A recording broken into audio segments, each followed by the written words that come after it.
So today's panel will discuss the demographic trends and the challenges of caring for an aging population.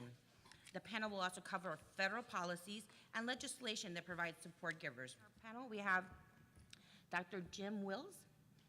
Thank you also for joining us.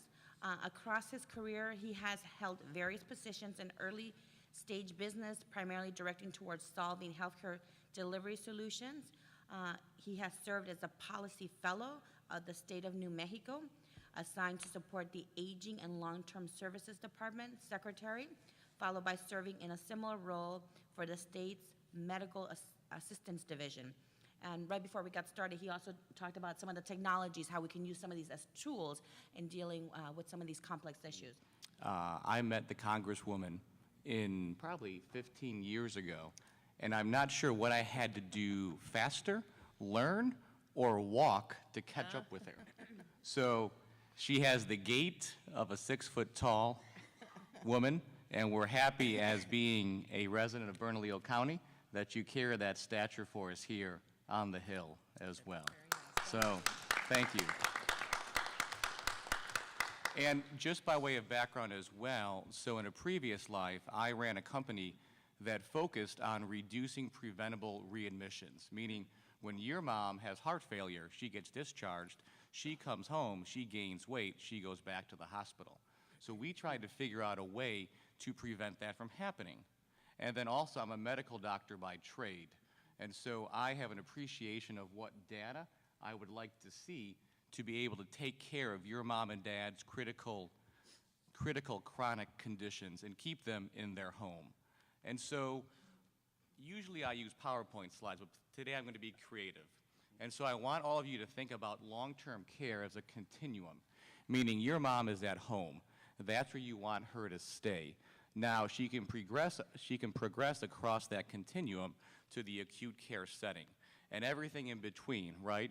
Informal caregiving, as we've talked about, formal private pay caregiving, home health care, off to an assisted living facility, to nursing home, then to the hospital. And so think about that continuum as I make my remarks, because what we want to do is front load the incentive and technology process to keep your mom and dad at the front end of that continuum. And so in thinking about that, today what we have, both policy-wise and in the marketplace, we have accountable care organizations. Are you familiar with those? Mm-hmm. Okay. So in my opinion, those reach from the acute care setting to as far towards the home as home health care, right? Because many delivery systems have home health care organizations that they own and then can appropriately be able to share data and essentially go ahead and spread incentives across all caregivers to be able to manage your mom's care very well. What you also have is you have programs to prevent hospital readmissions for heart failure, for pneumonia, for COPD, for all the usual suspects that all of our loved ones tend to have to deal with as they grow older. And so my big idea today is that today's policy environment and healthcare delivery environment misses the front end of that process. And so we're all informal caregivers here, right, in some form or fashion, and we may supplement our efforts with home care assistance, right, who you see the commercials for, have somebody come on in and take care of mom, take care of dad. Now that's where the story begins. The management of chronic disease begins with the story that your parents tell you. It begins with their activities of daily living. It continues with their instrumental activities of daily living, and it is carried forward by the stories that you as caregivers see on a daily basis and by those stories that are captured by folks you have in the home. So how do we go ahead and capture that data? And so as policy folks here in the room, we have a number of policy fellows, I think, I'd like you to think about using technology to reach forward to the home to capture those stories and that data. The nickel word is observational data. So you want to marry clinical data, meaning the glucometer at home that is taking mom's blood sugar reading. You want to marry that with observational data. How much is she voiding? right? She may go to the bathroom 10 times a day, but how much is she voiding? Is she retaining urine? Is there a concern about a UTI that isn't caught? She becomes septic, and then she's vented in the ICU for a week. That's a terrible outcome. And so we've talked about the challenges that caregivers face. So the policy guy in me thinks, how do we go ahead and provide the caregiver with help or respite? And so I think an illustrative technology that is available today, and the AARP does a great job of, go to their technology page on their website. They do a nice job of talking about some of these specific vendors in these spaces. But I want to talk to you about sensor technology, meaning sensors in the home, right? Sensors on the commode, sensors on the refrigerator, sensors on the front door, sensors on the O2 tank, right? Amazing data that can be captured by sensors so that myself, I can come to DC, my granddad's in Chicago, I can log in and see how much has he moved that day, right? Has he gone to the commode?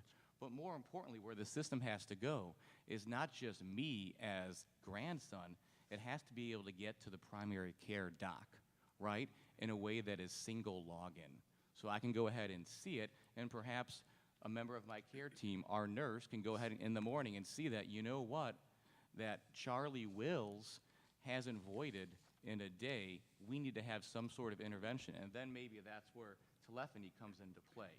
And so right now what you have is a system that is incentivized and staffed, which is progress according to the ACO paradigm, right? Which again, think about acute care, LTACs, reaching forward to home health care. Those folks are more or less integrated or are getting there, right, with a unified EHR. So as policy folks, what I want you to think about, and I'm just trying to watch my time here, what I want you to think about is as new technologies become available, I really get excited about sensor data. But with any technology, what you need to think about is, does it provide actionable data, right? I mean, does it give you data that you can act on? Does it work? Not just does it work, meaning is it effective on its own, but is it effective within the context of how you manage that disease, right? And so does it actually help outcomes? And then you want to be able to think about, how do we properly align incentives, right? How do we go ahead and do we reimburse for that, right? Or is it just something that the care team will purchase on their own because they're capitated, so they're at risk for that care, right? And then also, of course, you have to be aware of fraud, right? How easily can this device or technology be manipulated? And then, I mean, core to this issue today are cultural sensitivities, right? I mean, using sensors as an example, how does that make sense for different cultures? Is it intrusive? Do you have to do something with it, right? And so just before I close, today, home care technology is a $6 billion industry. And it's old school, right? It's walkers, it's glucometers, it's those types of things.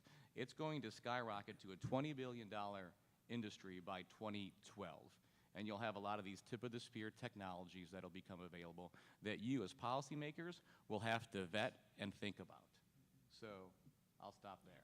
Thank you, Dr. Willis. And really, using technology, but what you said at the end, too, of really thinking culturally appropriateness for this very unique audience we have of our Latino community.